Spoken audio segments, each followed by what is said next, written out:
Good morning. We are out here this morning setting up a new paddock for the sheep and the goats. So I thought I'd take you along that process and show you how we do it.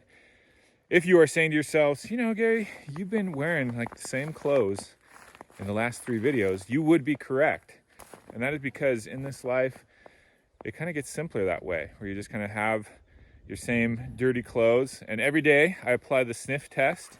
And if it passes the sniff test, they go back on. And if it fails the sniff test, well, off into laundry and away. But I thought you'd like to know that because I knew you'd be questioning and saying, does that guy ever change his clothes? Sometimes is the answer.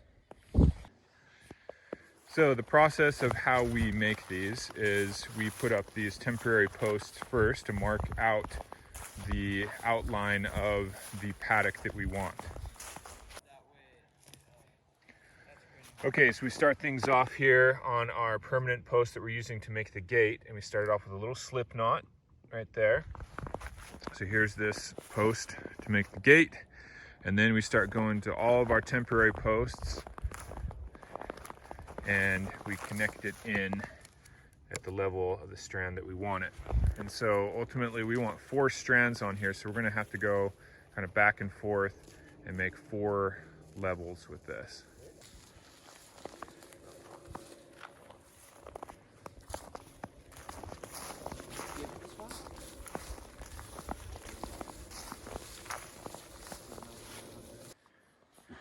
All right, we've got the first wire in here around the whole thing, on there to the end, but I have to go.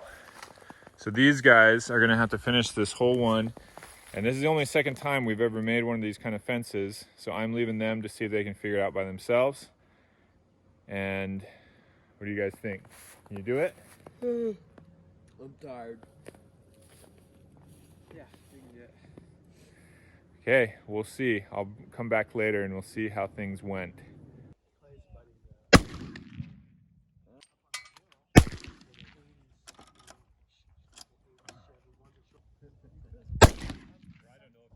There we go.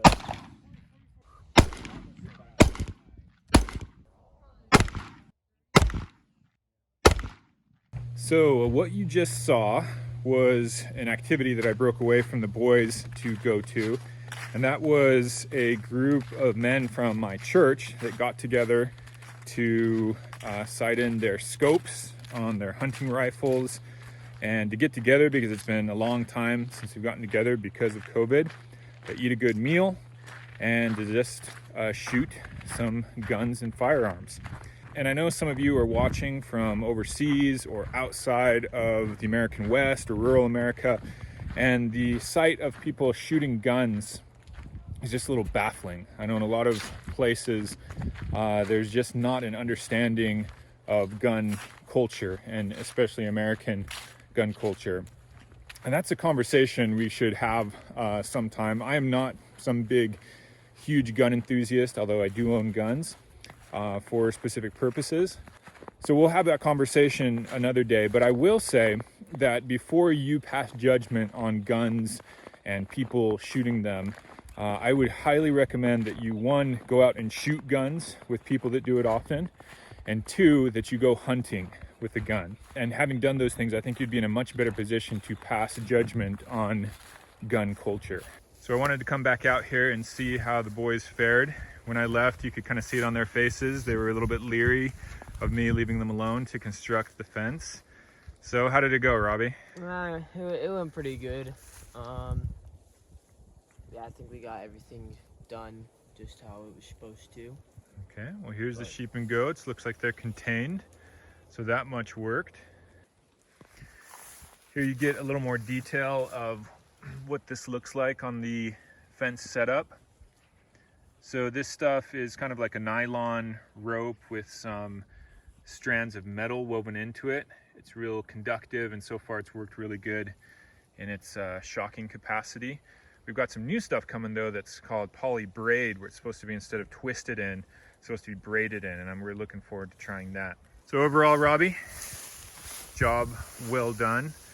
Way to get that done, even though you guys were a little bit leery about doing it yourselves. And look, animals contained. Yeah. and happily munching away. It's worth talking about this kind of fence in the context of what I was talking about yesterday as far as beauty and doing things in a beautiful way. And I admit this kind of fencing is not very beautiful. And so ultimately I hope to figure out something that is more beautiful than this. But I should kind of give some qualifying comments on what I was talking about yesterday with beauty, because one thing is that making things beautiful, I totally admit, is always much more difficult and much more expensive, and usually takes far longer to do. So what I think people should be striving for is to incrementally make things more beautiful. And so, for example, this kind of fencing, although it's not the prettiest thing in the world, what's nice about it is that it can be completely dismantled and moved to another place. And instead of having, again, permanent paddocks of barbed wire, this is a lot more appealing option. And the other thing about it is that what we are doing with this kind of fencing is rotational grazing.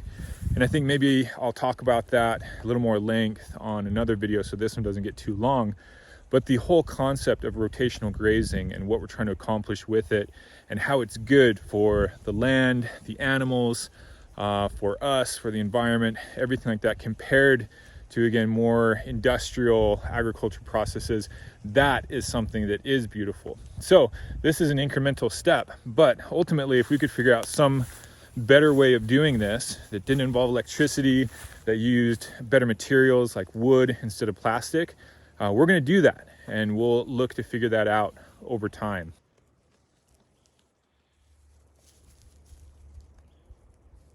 Had to get some bales of straw in order to put some fresh straw into the barn.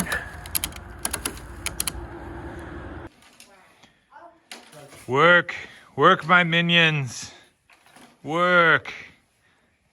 You're not minions. What are you? We're people. Hey! While the kids are cleaning the barn, I am going to turn the compost pile. So here's the compost pile. These ones are kind of some ingredients for compost. We got kind of a manure sawdust mix. We have over here pine needles, and here is the pile itself slowly growing. Over here from the kitchen is kitchen scraps and organic matter and paper and stuff. So every once a week, gotta mix it all in and try to get it at the right ratios. There's recipes for it and correct ratios and stuff, but really I'm finding it's kind of a feeling out kind of process.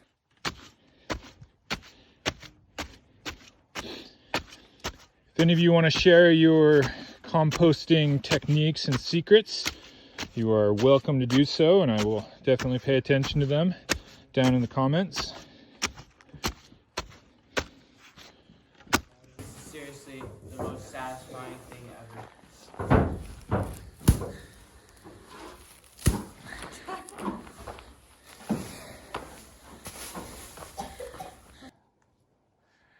Okay, release the Kraken.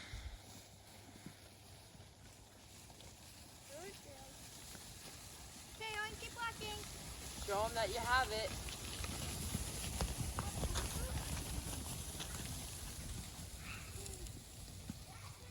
Just walk. Keep going, don't stop.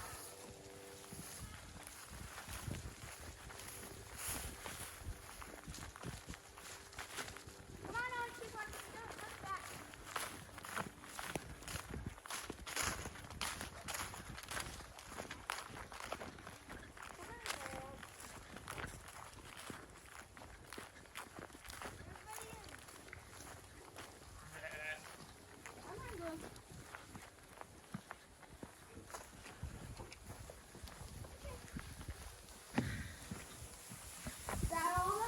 Yep.